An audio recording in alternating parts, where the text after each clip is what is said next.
Hair colour ചെയ്തതിന് ശേഷം hair നന്നായിട്ട് ഡ്രൈ ആയി തുടങ്ങിയിട്ടുണ്ട്. ഡ്രൈനെസ് മാറ്റാനായിട്ട് ഒരു സൊല്യൂഷൻ തപ്പി ഇറങ്ങിയതാണിന്ന്. പെൻവിക് മോളിലോട്ടാണ് കേട്ടോ പോകുന്നത്. ഒറ്റയ്ക്കുള്ള ഒരു ഡേറ്റും കൂടെയാണിന്ന്. കുറേ നാളുകൾക്ക് ശേഷമാണെന്ന് തോന്നുന്നു ഒറ്റയ്ക്ക് ഇങ്ങനെ പുറത്തൊക്കെ ഇറങ്ങുന്നത്. അതും വേറെ ഫീൽ തന്നെയാണ് കേട്ടോ.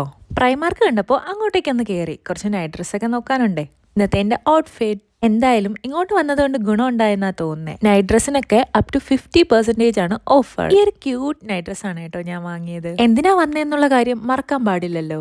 സ്റ്റാർട്ടിങ്ങിൽ പറഞ്ഞതുപോലെ ഹെയർ ഡ്രൈനെസ് മാറ്റാനുള്ള സൊല്യൂഷൻ ഇതാണ് കേട്ടോ ആ സൊല്യൂഷൻ.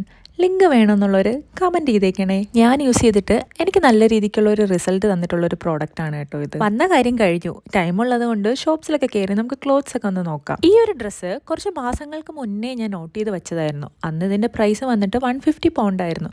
ഇന്ന് ഇത് സെയിൽ 45 പൗണ്ടിന് കിടപ്പുണ്ട്. ഈ ടോപ്പും ആ ഡ്രസ്സും ഞാനൊന്ന് ട്രയൽ ചെയ്തിട്ട് വരാം. ട്രയൽ ചെയ്തപ്പോൾ ക്ലോത്ത്സ് ഒക്കെ അടിപൊളിയാണെങ്കിലും എന്തോ അതൊന്നും വാങ്ങാനായിട്ടൊരു മൂഡ് തോന്നില്ല. എന്നാൽ നമുക്ക് M&Sലും കൂടെ പോയി കുറച്ച് ക്ലോത്ത്സ് ഒക്കെ നോക്കാമല്ലേ. ഈ ഒരു റെഡ് കോഡ് സെറ്റ് ബീച്ച് വെയറിനൊക്കെ പറ്റിയ ഒരു ഐറ്റം. പിന്നെ 2 വൈറ്റ് ഡ്രസ്സും ട്രൈ ചെയ്തിട്ടുണ്ടായിരുന്നു. അത് രണ്ടും ബ്യൂട്ടിഫുള്ളും ആയിരുന്നു. നിങ്ങൾക്ക് ഞാൻ ട്രൈ ചെയ്തതിൽ ഇഷ്ടപ്പെട്ട ഡ്രസ്സ് ഏതാണെന്ന് കമൻറ്റ് ചെയ്തേക്കണേ. ട്രയൽ സെക്ഷനൊക്കെ കഴിഞ്ഞപ്പോൾ നല്ല രീതിക്ക് ദാഹിക്കാൻ തുടങ്ങി. അങ്ങനെ കോസ്റ്റ കോഫി പോയിട്ട് ഒരു മാച്ച ഓർഡർ ചെയ്തു. ലേറ്റ് 20s ഹെൽത്തൊക്കെ കുറച്ച് ശ്രദ്ധിച്ചു തുടങ്ങി. അതുകൊണ്ടാണെന്ന് തോന്നുന്നു ഇപ്പം മാച്ചയോടൊക്കെ ഒരു പ്രിയം. ഡ്രിങ്കൊക്കെ കുടിച്ച് സ്ട്രീറ്റിൽ വായി നോക്കി ഇരുന്നപ്പോഴാണ് ഫ്രണ്ട് വിളിച്ചത്. വീട്ടിലോട്ട് വരുന്നോ, ചെറിയ ഗെറ്റ് ടുഗദർ ഉണ്ടെന്ന്. എന്നാൽ പിന്നെ പോയി കളയാന്ന് കരുതി അങ്ങനെ നേരെ ഫ്രണ്ടിൻ്റെ വീട്ടിലോട്ട് പോയി. പോകാതെ ഇരുന്നെങ്കിൽ വലിയ നഷ്ടമായി പോയേനെ. കാരണം അവർ എനിക്ക് വേണ്ടി പരിപ്പുവടയൊക്കെ ഉണ്ടാക്കി വെച്ചിട്ടുണ്ടായിരുന്നു.